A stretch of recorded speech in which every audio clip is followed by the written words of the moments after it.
Now, you look around the country at the moment and it's hard to find good centre-right voices in the media, especially on radio.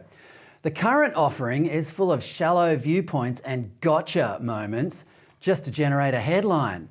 One broadcaster who is a fair dinkum conservative is Breakfast Talkback host Stephen Cenatiempo. You can listen to Stephen on 2CC Radio in Canberra each morning, 5:30am to 9am. Before he joins me on the show, I'm going to ask him about this. There was a piece in the Sydney Morning Herald today by former Attorney General George Brandis, in which he says Australians won't give politicians a blank cheque with this Indigenous voice to Parliament. And he's right. They're asking us to approve something we know little about. That's like buying a car without looking under the bonnet. As George Brandis wrote in his column today, quote, "The message coming from the Gama Festival last weekend were a mixture of enthusiasm and confusion. That confusion was on display during the program Q&A on Monday night when neither the panellists nor the audience seemed to understand what the voice to Parliament actually meant," unquote. Well, that's a worry. But you know what? We've seen this movie before, haven't we? The Republican movement has been telling us for decades that the most important thing is that we have an Australian head of state. Despite the flawed and inconclusive models they occasionally propose, Republicans are still telling us, forget about the details, let's just change the Constitution.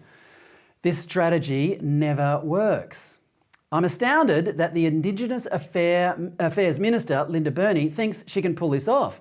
The punters are just not going to fall for it. Let's see what Stephen thinks. He joins me from Canberra. Stephen, welcome to the show. Fred, thanks for having me. Good to be on. Now, the million-dollar question. Should the public just throw their hands up in the air and allow politicians to introduce a constitutional Indigenous voice to Parliament?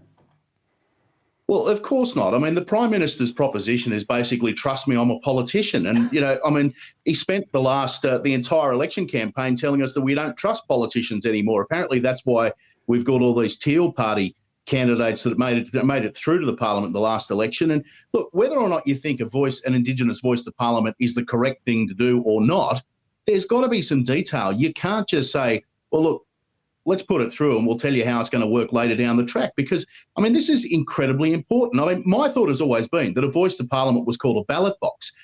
What we are doing here is creating two separate classes of Australian, and I thought that was what we were trying to avoid.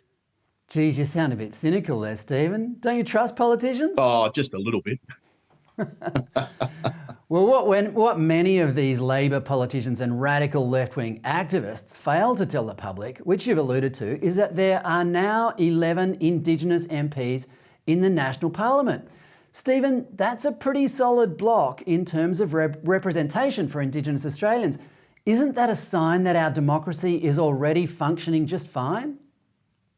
Absolutely. And I think the important aspect of that is even amongst those 11 Indigenous members of Parliament, there is a varied view on this voice to Parliament. You've got some that are like Linda Burney that are 100% in favour, and then others like the amazing Jacinta Price who thinks that it's going to be a problem. And, even amongst the broader Indigenous community and various prominent Indigenous leaders, there is so much difference of opinion on how this thing should work if it goes ahead or whether it should go ahead or not. So, that should be enough to say to the government that, well, if you want to push ahead with this, you've got to give us some detail.